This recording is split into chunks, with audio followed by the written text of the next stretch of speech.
Is suffering for all eternity a real thing? From the very beginning, our feelings are not the same thing as our proof. Let's identify the differences between our emotions and our proof. Those are not the same thing, and I think that you're getting those two things confused.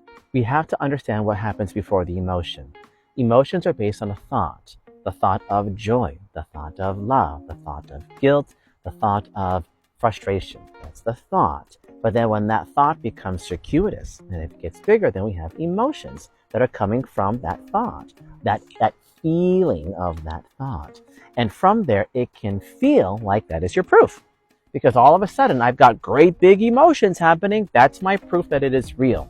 But that's just your emotions. That is not proof that that is real. What is proof is what is undeniable. Something that can be intuited or scientifically proven that does not come from any source of bias. And the Bible that you talk about is the proof, but the Bible is littered with bias. It starts with bias. The Bible is all about bias. Already, I know this is setting your head spinning because you're going to be offended, and that's okay. You are not required to listen to this, but if you are going to listen to this, think about this as school, which means it's time to learn. What is undeniable as proof when you communicate to spirit intelligence that is crossed over, spirit intelligence that I have never met, that I don't know, you're speaking to someone and the spirit of their grandmother comes into the room and you provide all this evidence and I have no idea who she is, but yet she's coming forward with profound evidence. Never, ever, ever have they ever talked about hell. Have they ever talked about burning for all eternity? And I have worked with over 10,000 clients, and it has never happened. I also want you to ask the same question to any other evidential medium.